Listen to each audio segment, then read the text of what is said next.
Week number 4. Week 4. Love it. Love this series. I love as we grow as a church, as we get together, as we just kind of grow, praying still that our hunger to realize that God has more and you were created for more and there's more to this life and you don't have to live just like we're just going to skate by. God has more for you. God has more for this church. God has more. I just want our passion at saying, God, I don't want to miss out on promises and provisions. God, you have things given to us. And as we shared at church, this is a tough one because I don't want to miss out on the more in my own life. I believe all of us make mistakes. We all make decisions. We all do things that are not up to what should be, and we make mistakes. And today I shared about even David, and it's hard. I think about the story about the Israelites who were going to the promised land, which is God's promises. God's promises. They're spending all these years hearing for generations that God has a promised land. And the generation comes out, and there's 2 tribes right before the Jordan River. You can see the promise, like it was over there. The vision and the goal is over there.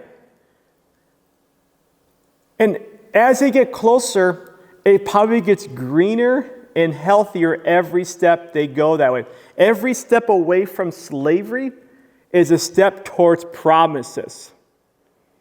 And so they're just following these steps, following these things, and every step they get closer and closer, they're like, this is the best we've ever had. This is the best we've ever had. We've never had this before. But it's still not the best that God has called them to. You got 2 tribes who came to Joshua and said, this is the best we've ever had.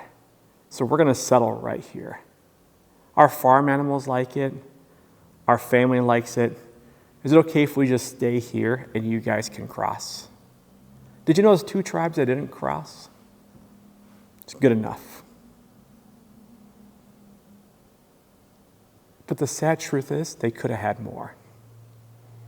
When Nathan came to David had all these things happen. He killed a bear, lion, Goliath, Cain, and then all of a sudden he did inappropriate things and he wanted Bathsheba and he sent her husband away and all this kind of stuff happened. Nathan confronted him. 2 Samuel. I'm not going to read it. I encourage you to, or listen to the sermon. 2 Samuel, I think it's verse 12, 1 through 2. Nathan comes to David and starts rebuking him. And he says, God did this for you, God did this for you, God did this for this. And he says, he could have done even more. And that's hard. It's not questioning God's grace or God's love for you. But I don't want to, listen, what I love is he's a God who redeems and restores. And he takes our story that needs to be redeemed and gives us does even more with that. So you're not a finished, you make a mistake. But in my life, I don't want to just do good enough.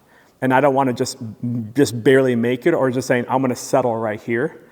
I want to hear, well done, my good and faithful servant. I want the more that God has for me.